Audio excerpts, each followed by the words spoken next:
What is up, Golfers RX? Mr. Short Game here. Today, we're gonna tackle the tricky little par 3. I'm gonna try to help you out with this.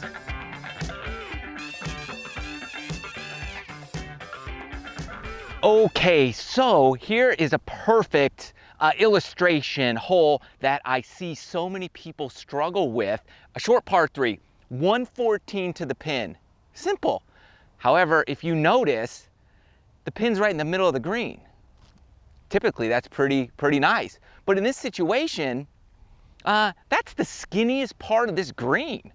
I mean, it's 10 yards deep. Wide. I mean, you got some trouble there. If I go a little bit long right in the center, I'm in the rough, that's a tough up and down. If I'm short, probably in the bunker, and there's hazard right, I've got a lot of challenges, let's say, on this hole.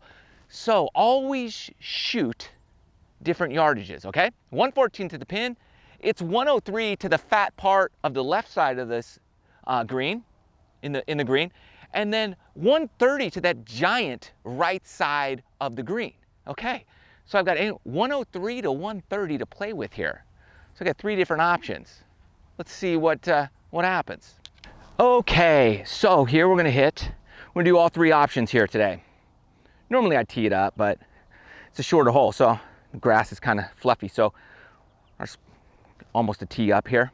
So I'm gonna first take that 114 distance. That's gonna be my number. So that's gonna be my 50-degree gap wedge for me. 114 should be the perfect number, but in this situation, like we talked about, that is the skinniest portion of this green, and any little mishit, I could be in that trap, or, you know, I run a huge risk of missing that green by going at this flag. So let's see what happens here. Slipped a little. Not a bad shot, a little right of where I aimed. Ooh, it just hit the edge of the bunker. And that's the problem, because just a touch right, it's a little bit longer. And so you're really taking a big risk by going at this flag. Although you want to make a birdie, that's fine. Let's make birdie with putter, not a 114-yard shot. So just rule that one out. Now my next option would be the shortest option, which would be the 103 distance.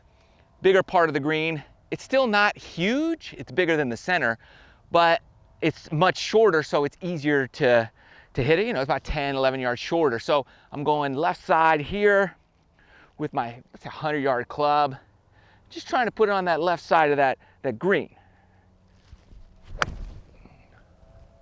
Pretty good. It might come up short again. Yeah, I'm in that bunker again. So although I aimed left, it faded a touch on me. Bunker again. So my little illustration is working out perfect for us, because I'm trying to hit great shots. So now I'm gonna take the biggest chunk of that green. And this is what I want you to do on these par 3s is don't necessarily fire at the flagstick, fire at the biggest chunk of the green. So wherever that is, go there, make birdie with your putter, not your wedge. So 130, I've got a lot of green over there. So I can really swing freely and aggressively for that giant chunk. I'm aiming like for that shadow. That would be great. And then just give it a full pitching wedge swing, and that's my shot. Oh, I hit that good.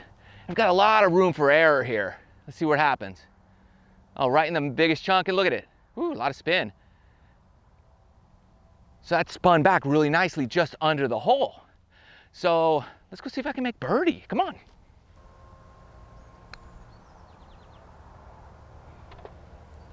First try. How about that? So there you go, GolfersRx. Don't just always fire at the flagstick. I mean, that thing landed way over here, spun back quite a bit, and gave myself a good look at birdie. And that can happen if you section off these par 3s in a way that's going to be most beneficial for you. And I would suggest always going for the largest chunk of the green. Even if it's farther away from the stick, it's gonna save you a lot of strokes, keep you out of a lot of trouble. And what I see is a lot of people have their biggest numbers or most over par on the par 3s. So let's have a referendum.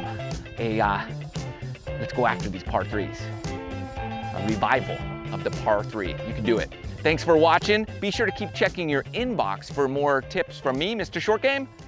Until next time, see you later.